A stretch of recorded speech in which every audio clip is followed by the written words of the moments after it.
My wife passed away and left me only an old coat. At the inheritance meeting, my son-in-law laughed. That's all you deserve. The 8 million go to me. But inside the coat's lining, I found something sewn in. A sealed envelope. When I read what was written, my eyes filled with tears. I'm glad to have you here. Follow my story until the end and comment the city you're watching from, so I can see how far my story has reached. I never thought my wife's funeral would become the scene of my greatest humiliation. Standing there in my worn black suit, watching as my daughter Sarah clung to her husband Randall's arm instead of mine, I felt more alone than I had in my 63 years of life. The lawyer cleared his throat, adjusting his wire-rimmed glasses as he prepared to read Ophelia's will. I expected the usual formalities, the house we'd shared for 40 years, our modest savings, maybe some jewelry for Sarah. What I didn't expect was the smirk that slowly spread across Randall's face as Mr. Henderson began to speak. To my beloved son-in-law, Randall Morrison, I leave the sum of $8 million, along with all investment accounts and properties. My knees nearly buckled. $8 million.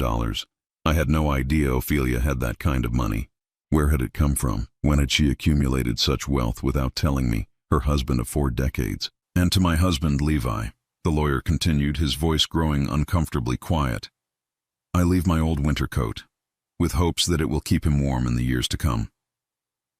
The silence in the room was deafening. I felt the weight of every stare, heard the sharp intake of breath from Sarah's aunts, the barely contained whispers of our neighbors. 40 years of marriage reduced to an old coat. Randall's laugh cut through the tension like a knife. Well, Levi, he said, his voice dripping with false sympathy, looks like that's all you deserve. Good thing Sarah has me to take care of her now. I wanted to speak, to demand answers, to ask how my wife could have betrayed me so completely. But the words wouldn't come. My throat felt like sandpaper, and my hands trembled as I reached for the back of a folding chair to steady myself. Sarah looked between us, her eyes red from crying, confusion written across her face. Mom always said Dad would be taken care of, she whispered, more to herself than to anyone else. Your mother was sick at the end, honey, Randall said smoothly, placing a protective arm around her shoulders. Sometimes people's judgment gets clouded. But don't worry. We'll make sure your father doesn't end up on the streets. The condescension in his voice made my stomach churn. This man who had barely tolerated me for the past 15 years was now speaking about me like I was a charity case. The same man who used to roll his eyes whenever I spoke at family dinners, who made snide comments about my blue-collar job, who never missed an opportunity to remind everyone that he was the successful one with his fancy marketing position. After the reading, people filed out quickly, their discomfort palpable. I overheard Ophelia's sister Margaret whispering to her husband, always knew there was something off about their marriage. Poor Ophelia must have finally had enough. The funeral home emptied until it was just Sarah, Randall, and me. Sarah approached hesitantly, holding a plastic bag containing the coat. Dad, I'm so sorry. I don't understand what Mom was thinking. Her voice cracked, and for a moment, I saw my little girl again. Not the 35-year-old woman who had slowly grown distant from me over the years. It's fine, sweetheart, I managed to say, though we both knew it wasn't. I took the bag from her hands, feeling the weight of the worn fabric inside. Your mother must have had her reasons. Randall stepped forward, his expression a mask of concern that didn't reach his eyes. Look, Levi, Sarah and I have been talking. We know this is hard for you. Maybe it's time to consider one of those nice senior living communities. We can help you find something affordable. The word affordable hit me like a slap. He was already planning to warehouse me somewhere out of sight, out of mind. I clutched the bag tighter and forced myself to meet his gaze. I'll manage just fine, I said quietly. Of course you will, he replied, but his tone suggested otherwise. Just remember, we're here if you need anything. Within reason, of course. As they walked away, I heard Randall whisper to Sarah, Don't worry, babe. We'll keep an eye on him from a distance. Can't have him becoming our responsibility. I drove home alone to the empty house that no longer felt like mine. Every room echoed with Ophelia's absence, but now it was tinged with something else. Betrayal. How could the woman I'd loved for 40 years, the woman I'd worked 2 jobs to support while she stayed home with Sarah, the woman I'd held through her cancer treatments just 5 years ago, how could she leave me with nothing? That night, I sat in my recliner holding the plastic bag, afraid to even look at the coat inside. It felt like opening Pandora's box. Once I saw it, once I accepted this was all I had left of our life together, there would be no going back to the illusion that Ophelia had loved me. But as the clock struck midnight and I realized I hadn't eaten anything all day, I finally opened the bag. The coat was exactly as I remembered it. Navy blue wool, slightly faded, with small worn spots on the elbows where Ophelia used to rest her arms when she read. She'd worn it every winter for the past 20 years, claiming it was the warmest coat she'd ever owned. As I lifted it from the bag, something felt different. There was an unusual stiffness in the lining, a small bulge near the inner pocket that I'd never noticed before. My heart began to race as I felt along the fabric, my fingers tracing what seemed to be the outline of an envelope sewn carefully into the coat's lining. My hands shook as I realized that maybe, just maybe, Ophelia's final gift wasn't the humiliation I thought it was. I barely slept that night. The coat lay draped over the chair beside my bed, and every time I closed my eyes, I could feel its presence calling to me. By dawn, I couldn't wait any longer. With trembling fingers and my old reading glasses perched on my nose, I began the delicate process of opening the lining. The stitching was so careful, so precise, that I knew Ophelia had done this work herself. She'd always been meticulous with her sewing, spending hours at her machine creating quilts for church auctions and mending our clothes long after I told her we could afford to buy new ones. As I carefully cut through the threads with her small embroidery scissors, the same ones she'd used for 30 years, I felt her presence in every stitch. The envelope slipped out easily once I'd opened enough of the seam. My name was written across the front in Ophelia's familiar handwriting, the same script that had filled birthday cards and grocery lists for decades. But this writing looked different, more urgent, more deliberate. Inside, I found 3 pages of her careful penmanship, and as I began to read, my understanding of everything that had happened began to crumble. "My dearest Levi," it began, "if you're reading this, then my plan worked, and Randall believes he has won. I pray you can forgive me for what I had to do, and for the pain I know this will cause you. But I need you to know that every harsh word, every cold shoulder, every moment over these past 6 months when I seemed to turn away from you, none of it was real." My hands began to shake so violently, I had to set the letter down and take several deep breaths before continuing. "I discovered something about Randall 3 months ago that changed everything. He has been slowly poisoning our daughter's mind against you, convincing her that you're becoming a burden, that your memory is failing, that you're too proud to admit you need help. But that wasn't the worst of it, my love. I found out he has another family." The words hit me like a physical blow. Another family. I read the sentence 3 times before it sank in. "He has been married to another woman for 7 years. Her name is Jennifer, and they have 2 children together, a 6-year-old boy and a 4-year-old girl. He keeps an apartment across town where he spends 2 nights a week, telling Sarah he's traveling for business. I have photographs, documents, everything. But when I confronted him, he threatened me in ways that still make my hands shake as I write this." I had to stop reading and walk to the kitchen for a glass of water. My mind reeled as I tried to process what Ophelia was telling me. Randall, the man who acted like the perfect husband, who constantly reminded us how lucky Sarah was to have him, was living a double life. Returning to the letter, I continued. "He said that if I told Sarah the truth, he would have me declared mentally incompetent. He has been documenting every small mistake I've made, when I forgot where I put my keys, when I mixed up the grocery list, when I couldn't remember the name of Mrs. Patterson's new dog. He said he had enough evidence to convince a judge that I was losing my mind, and that he would make sure I spent my final years locked away in the worst state facility he could find." My chest tightened as I remembered those small moments Ophelia mentioned. I dismissed them as normal aging, the kind of minor forgetfulness that happens to everyone. But Randall had been watching, cataloging, preparing to use them as weapons. But he made a mistake, Levi. He got greedy. He said if I wanted to protect you, I needed to make sure he inherited everything. He believed that with $8 million, he could abandon Sarah and start fresh with his real family. He actually laughed when he told me his plan. He said Sarah was getting too old anyway, that Jennifer was younger and had already given him the sons he always wanted. I felt sick to my stomach.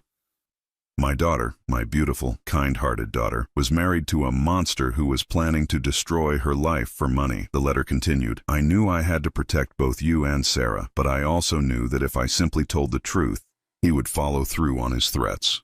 So I devised a plan. I pretended to believe his lies about you becoming a burden. I acted as though I was angry and disappointed in our marriage. I know it broke your heart, my darling, and I'm so sorry for that pain, but I needed him to believe he had won. Tears blurred my vision as I remembered those awful final months.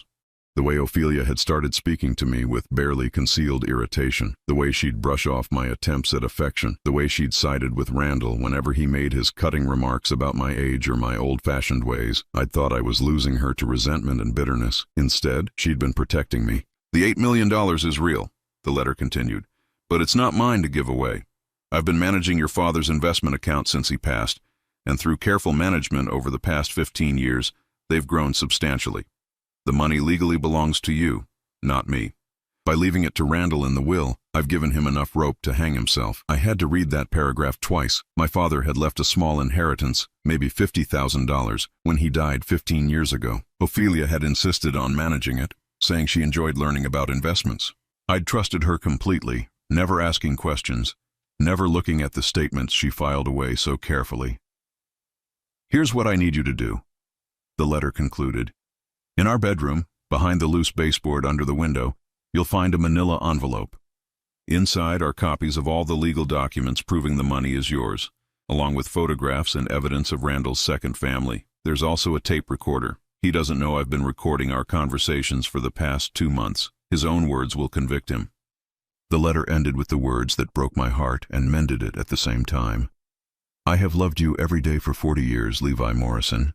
I loved you yesterday, I love you now, and I will love you from whatever comes next. Please forgive me for making you doubt that love, even for a moment. Everything I did was to protect you and our daughter. Now it's time for you to finish what I started. Make him pay for what he tried to do to our family. All my love always, Ophelia." I sat in my kitchen chair as the morning sun streamed through the windows, holding the letter against my chest and crying like I hadn't cried since I was a child. Ophelia hadn't betrayed me, she'd saved me, and now, armed with her final gift, I was going to save our daughter. I found the manila envelope exactly where Ophelia said it would be. My arthritic fingers struggled with the loose baseboard, but eventually it came free, revealing a hiding place I'd never known existed in 40 years of living in this house. The envelope was thick, heavy with documents and photographs that would change everything. Sitting at our kitchen table, the same table where Ophelia and I had shared thousands of meals, I spread out the contents with the care of an archaeologist handling ancient artifacts. Each piece told part of a story that made my blood run cold. The financial documents were overwhelming at first. Investment statements, transfer records, account summaries, all showing how my father's modest $50,000 inheritance had been carefully grown into nearly $8 million over 15 years. Ophelia had been brilliant with money, something I'd never fully appreciated. Every transaction was documented, every investment decision explained in her careful notes. But it was the photographs that truly shattered my world. The first showed Randall leaving a suburban house with a woman I'd never seen before.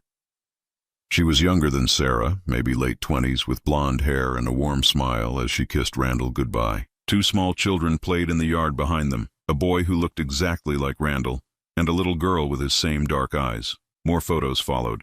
Randall at a school play, sitting with this other family. Randall pushing the little girl on a swing at a park. Randall at what appeared to be the boy's birthday party, helping him blow out 6 candles on a cake. In every image, he looked genuinely happy in a way I'd never seen him with Sarah. The documentation was thorough. Ophelia had somehow obtained copies of a marriage certificate dated 7 years ago, just 3 years after Randall married Sarah. She'd found lease agreements for the apartment he maintained, utility bills in his name, even school enrollment forms listing him as the father of both children. My hands trembled as I picked up a small digital recorder. A note in Ophelia's handwriting was taped to it. "Play this, but prepare yourself. His words will hurt, but Sarah needs to hear the truth." I pressed play with a heavy heart. Randall's voice came through clearly. "Look, Ophelia, I'm done pretending. Sarah's getting old, she's getting clingy, and frankly, she's becoming a liability. Jennifer is everything Sarah used to be. Young, beautiful, uncomplicated. And she's given me sons. Not just one daughter who'll probably turn out as useless as her father." My wife's voice responded, shaky but determined. "What about your vows to Sarah? What about the life you've built together?" Randall laughed, a cold sound that chilled me. "What life?"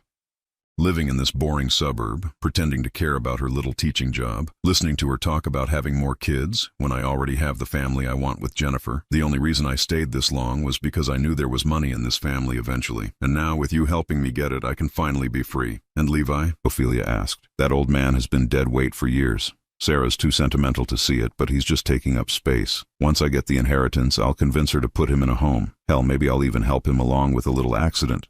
Heart attacks are so common at his age. I had to stop the recording. The casual way he talked about ending my life, about abandoning my daughter, about destroying everything we held dear, it was beyond evil. This man had sat at our dinner table, had taken our Christmas gifts, had called me Pops while planning to murder me. The recording continued. The beauty of it is that Sarah will never suspect a thing. She thinks I'm working late when I'm with my real family. She thinks those business trips are actually for business. She's so trusting, so naive. It'll break her heart when I leave, but she'll get over it eventually. Maybe she'll even find someone else. Though at 35, her options are getting limited. There were more recordings, each one revealing new depths of Randall's cruelty and manipulation.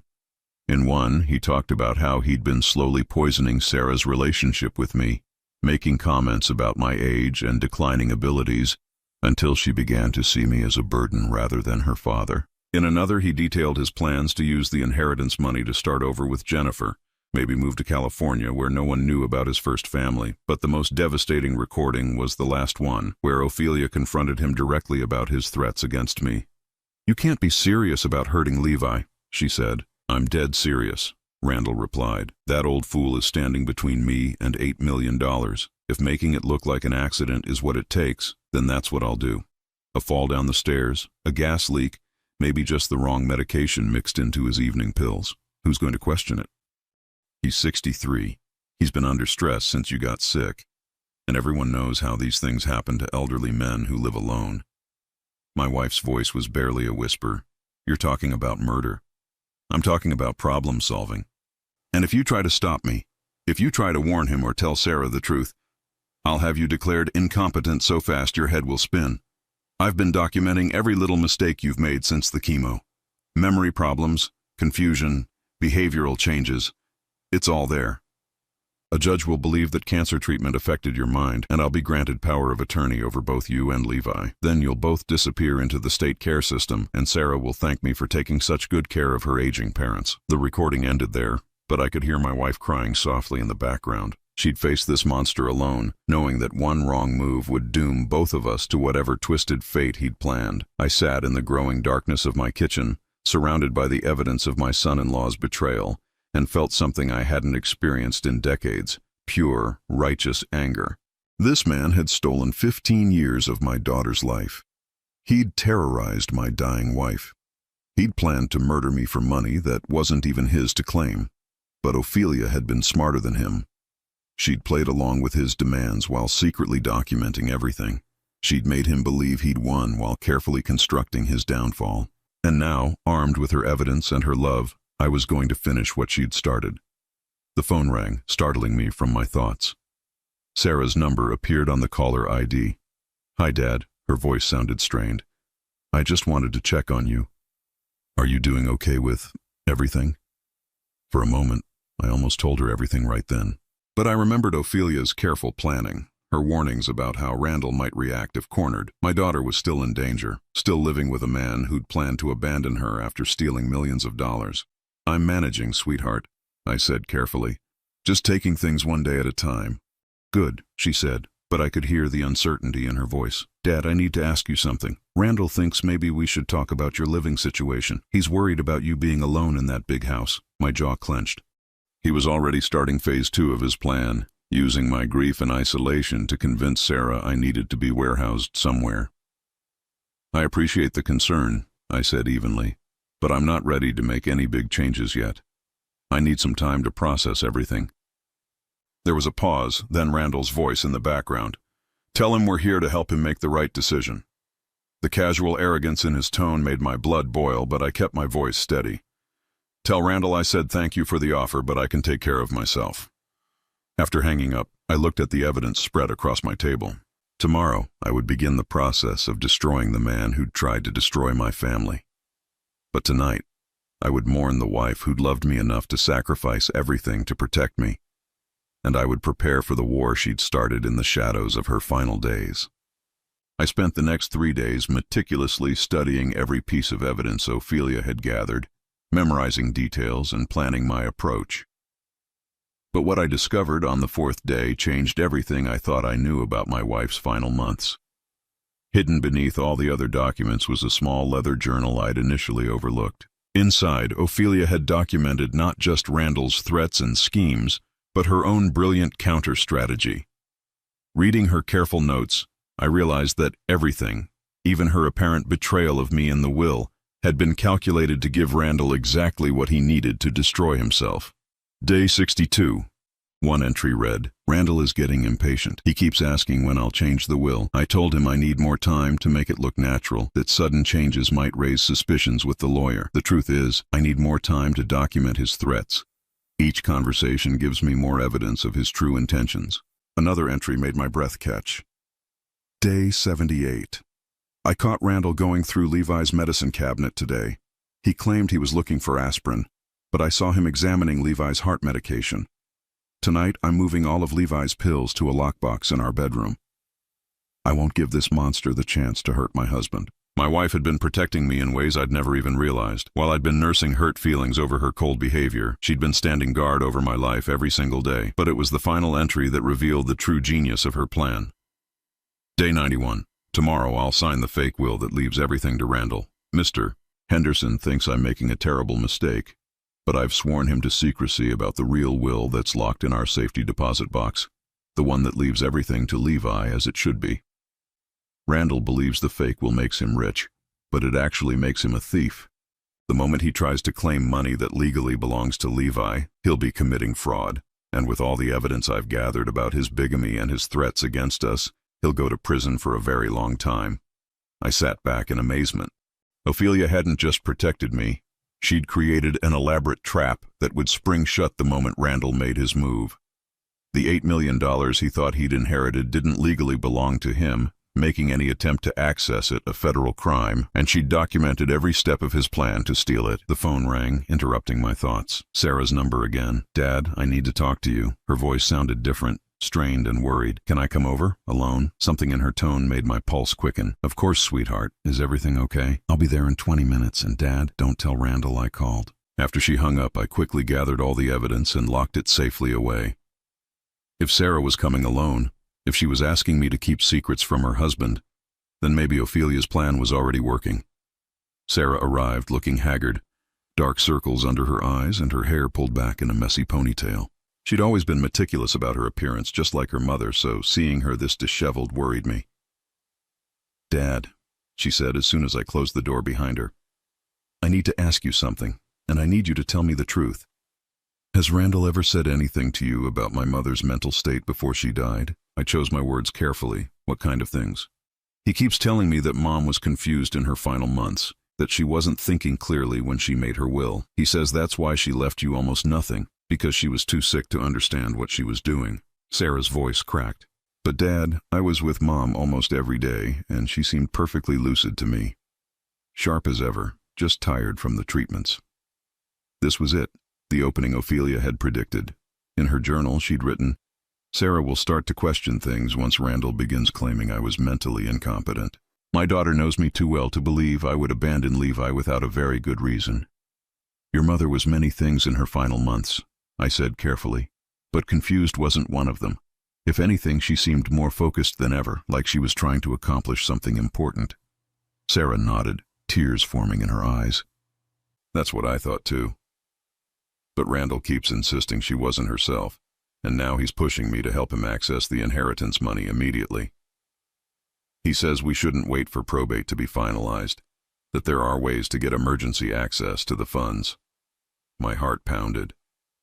This was exactly what Ophelia had predicted. Randall would be so eager to claim his stolen fortune that he'd try to bypass normal legal procedures, creating additional evidence of fraud. "Sarah," I said gently, "why are you asking me these questions? Has something happened?" She broke down then, sobbing into her hands like she had as a child. "I think something's wrong, Dad. Really wrong. Randall's been acting strange ever since the will was read. He's been making phone calls at all hours, leaving the house at weird times. And yesterday I found plane tickets to California in his jacket pocket.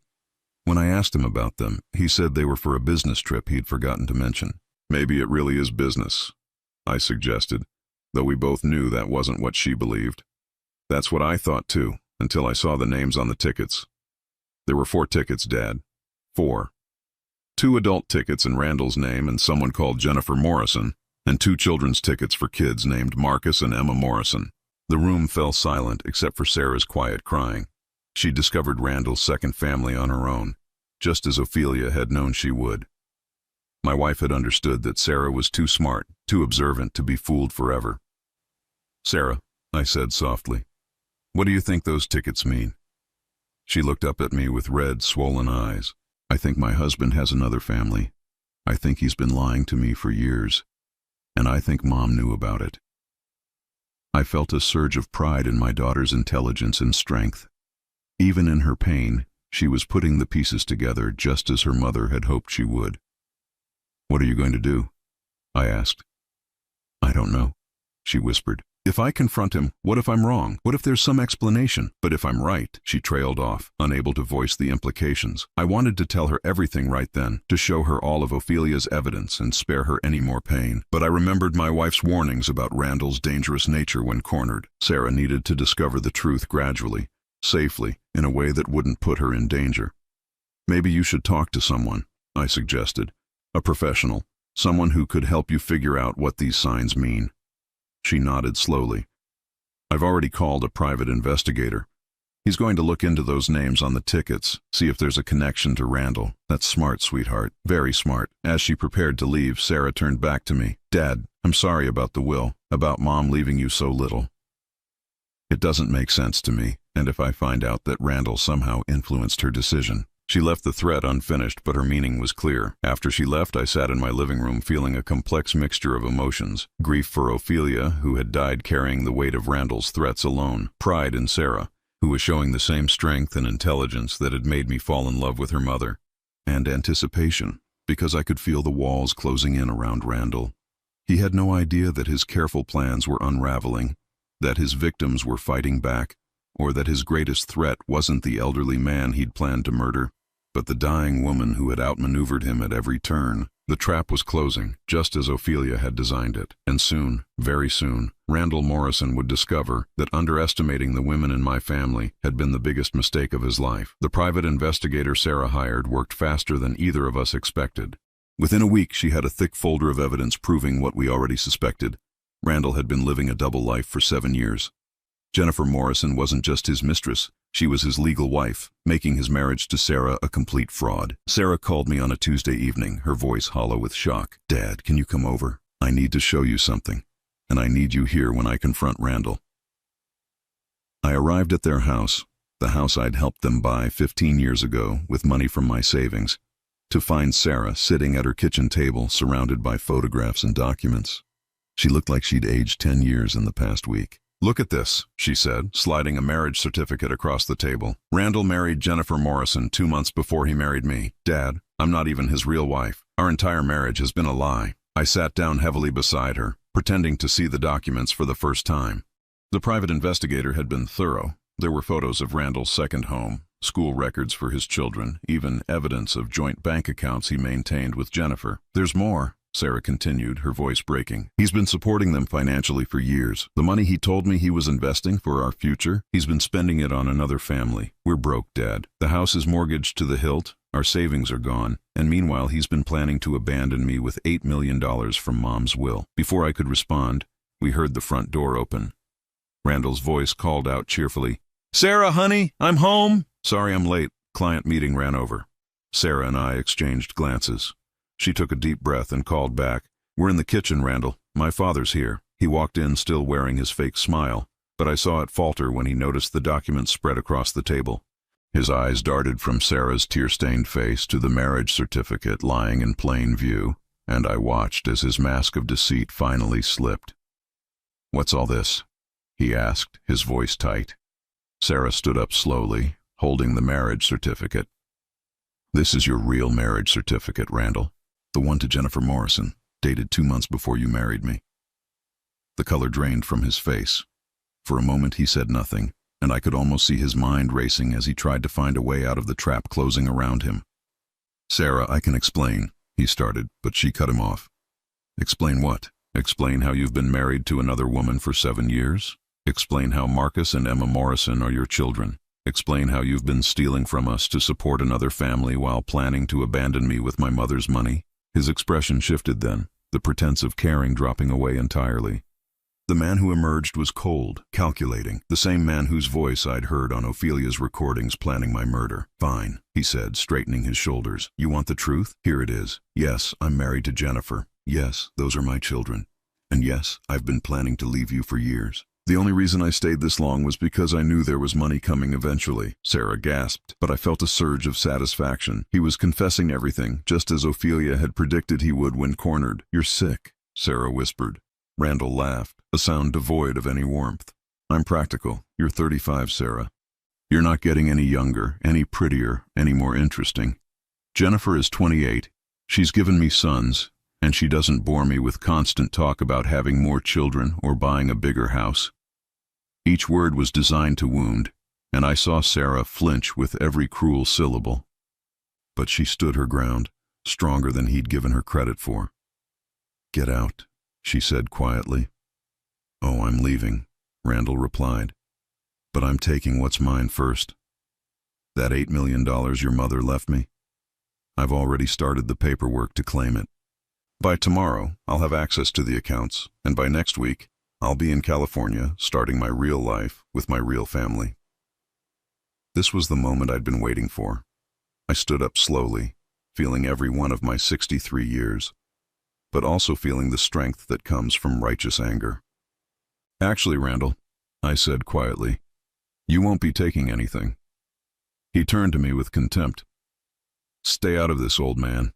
This doesn't concern you." I reached into my jacket pocket and pulled out a thick envelope. "Oh, but it does concern me.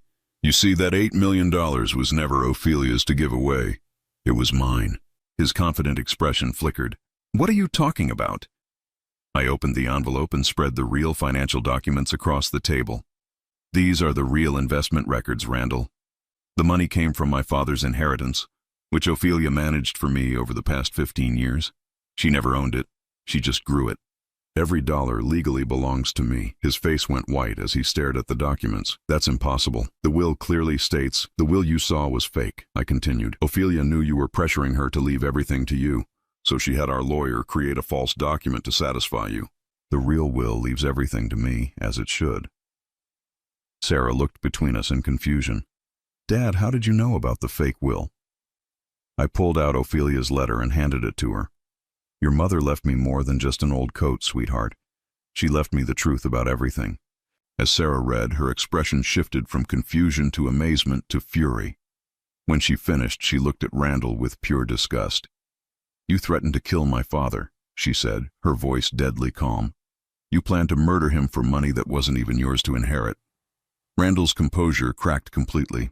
"You can't prove any of that. It's just the ramblings of a sick woman."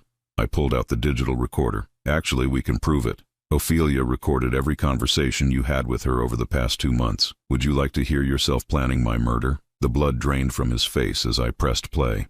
His own voice filled the room, casual and cold as he discussed the various ways he might kill me. Sarah listened in growing horror, her hand over her mouth. When the recording ended, Randall looked like a cornered animal. "You're bluffing. You wouldn't dare use those recordings. They were made without my consent. They're inadmissible in court." "Maybe," I agreed, "but they're not inadmissible in the court of public opinion. I wonder what your employer would think about these recordings. What Jennifer would think when she discovers you've been planning to murder an elderly man for money. What your children would think when they're old enough to understand."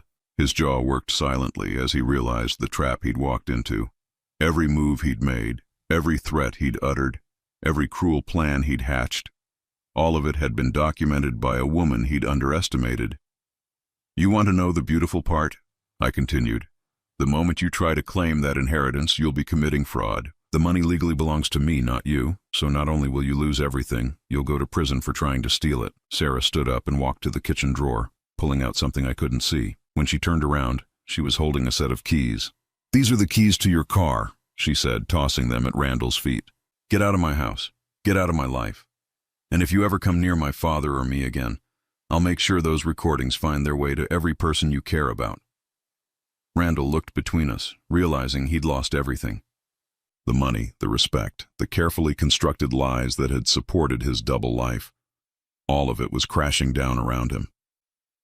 "This isn't over," he said, but his voice lacked conviction. "Yes," I said firmly, "it is. Ophelia made sure of that before she died. You lost this war before you even knew you were fighting it." He picked up his keys with shaking hands and headed for the door. At the threshold, he turned back one last time. "You'll regret this. Both of you." Sarah looked at him with the strength I remembered from her childhood, when she'd stood up to playground bullies twice her size. "The only thing I regret," she said, "is wasting 15 years of my life on someone who was never worthy of it." After he left, Sarah and I sat in the sudden silence of her kitchen, processing what had just happened.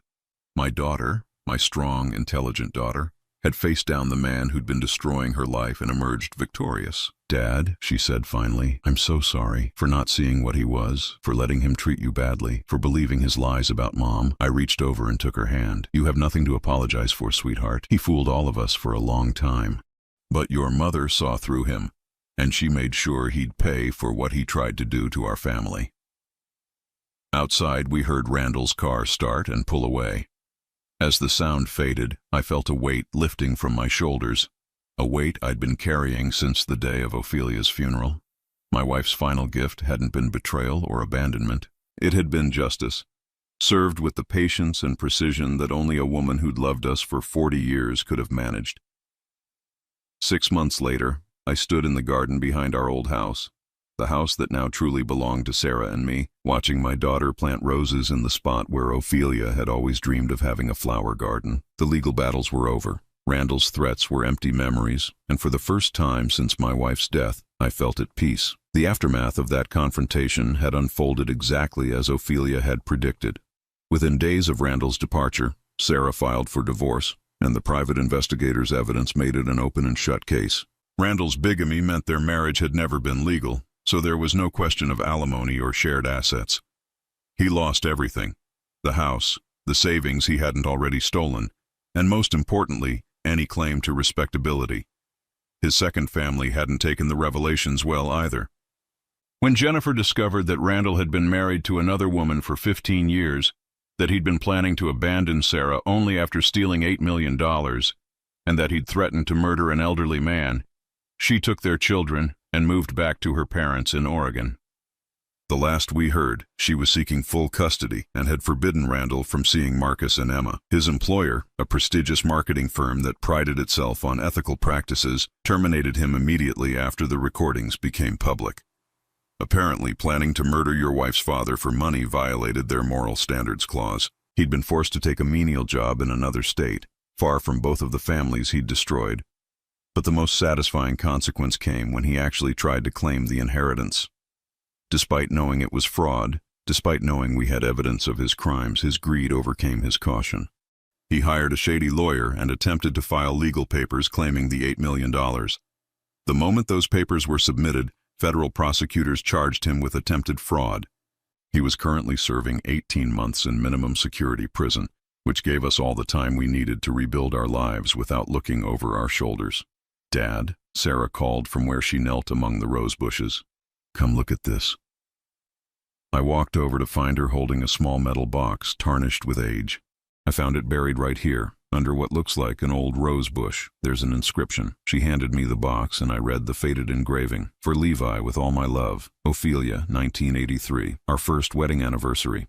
I'd completely forgotten about this time capsule we'd buried together, full of young dreams and promises for the future. Inside, we found photos of our early years together, love letters Ophelia had written but never given me, and a list of goals we'd made as newlyweds. Travel to Ireland, buy a bigger house, raise children who know they're loved, grow old together without regrets. At the bottom was a sealed envelope with my name on it, but in recent handwriting, Ophelia's hand from her final months. She must have dug this up and added to it. Sarah whispered. With trembling fingers, I opened the envelope and found one last letter from my wife. "My darling Levi," it began. "If you're reading this, then my plan worked, and you and Sarah are safe. I'm writing this on what I know will be one of my last good days, and I wanted to leave you something more than just evidence and anger. I wanted to leave you peace. I know these past months have been hard on you. I know my coldness hurt you, and I know you wondered if I'd stopped loving you. But every harsh word, every distant look, every moment I seemed to push you away. It was all to protect you from a monster who wanted to destroy our family. By now you know the truth about Randall, about his other family, about his plans for both of us. You also know that I was never really sick with dementia, never really confused or bitter. I was just a woman fighting for the people she loved most in the world. The $8 million is yours now, as it always should have been. But more than that, Sarah is free. She's free from a man who never deserved her, free to find real love, free to build the life she was always meant to have. And you, my darling, are free from the threat that kept me awake so many nights those final months. I want you to use this money to live fully, travel to Ireland like we always planned, buy that bigger house if you want it, or keep our little home and fill it with grandchildren someday. Help Sarah rebuild her life. Most importantly, don't spend your remaining years grieving for me. I lived 40 beautiful years as your wife. I got to raise a daughter with you, to build a life with you, to love and be loved by the best man I've ever known. That's enough happiness for any lifetime. Now it's time for you to find new happiness, new adventures, new reasons to smile every day. Take Sarah with you on some of those adventures. She needs to remember how to laugh again, how to trust again, how to believe in good people after being married to such evil. And Levi, thank you. Thank you for 40 years of being exactly the man I fell in love with. Thank you for trusting me even when you didn't understand what I was doing. Thank you for being the kind of father who raised a daughter strong enough to fight back when she finally saw the truth. I'm not really gone, you know. I'm in every rose that blooms in this garden, in every family dinner where Sarah smiles, in every moment you remember that you are loved. Death can't touch that kind of love. It's forever. Live well, my darling. Live fully, live happily, and remember that the woman who loved you for 40 years is cheering you on from wherever love goes when it leaves this world. All my love, always and forever, Ophelia. I read the letter twice before the tears made it impossible to continue. Sarah put her arm around my shoulders and we sat together among the roses, crying for the woman who'd saved us both and celebrating the future she'd made possible. That evening, I made 2 phone calls. The first was to a travel agency to book 2 tickets to Ireland, one for me and one for Sarah. It was time to fulfill at least one of the dreams Ophelia and I had shared. The second call was to our old pastor, asking if he could recommend a grief counseling group. Not because I was drowning in sorrow, but because I wanted to help other people who were struggling with loss. I had learned something valuable about love and sacrifice, and the strength that comes from fighting for your family. Maybe I could help others find their own strength. A year later, Sarah met David, a kind widowed teacher who treated her with the respect and gentleness she deserved. Watching them together reminded me of Ophelia and me in our early years, the way they looked at each other, the way they laughed together, the way he listened when she talked about her dreams for the future. I gave Sarah $2 million as a wedding gift, enough to buy a house and start fresh. The rest of the money I split between investments for my future and donations to causes Ophelia had cared about. Cancer research, domestic violence shelters, and programs for elderly people who'd been abandoned by their families. I kept the old coat, of course. It hangs in my closet now, a reminder of the greatest gift anyone has ever given me, not the money hidden in its lining, but the proof that I was loved completely, unconditionally, and without reservation by a woman who was braver and smarter than I ever knew. Sometimes, on quiet evenings, I take out Ophelia's letters and read them again, not out of sadness, but out of gratitude. She taught me that love isn't always gentle. Sometimes love is fierce, protective, willing to appear cruel in order to save what matters most. Randall had thought he was playing a game against weak, defenseless people. He never understood that he was actually facing Ophelia Morrison, a woman who would go to any lengths to protect her family. He never realized that underestimating the quiet strength of a devoted wife and mother would be his downfall. As I write this, sitting in the garden, Sarah and I planted together, surrounded by roses that bloom brighter every year, I can almost hear Ophelia's voice in the wind. She's telling me she's proud of how everything turned out, proud of Sarah's happiness, proud of my strength in fighting back. And I can hear her laughing, that wonderful laugh I fell in love with 40 years ago, as she contemplates the perfect justice of her plan. The man who tried to steal our family's future ended up with nothing, while the people he meant to destroy inherited not just money, but freedom, peace, and the knowledge that we are capable of protecting what we hold dear. The greatest inheritance Ophelia left me wasn't $8 million.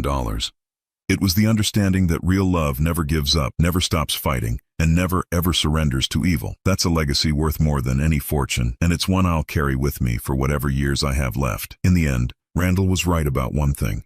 It really was all about family. He just never understood what that word actually means. Now I'm curious about you who listened to my story. What would you do if you were in my place? Have you ever been through something similar? Comment below. And meanwhile, I'm leaving on the final screen 2 other stories that are channel favorites, and they will definitely surprise you. Thank you for watching until here.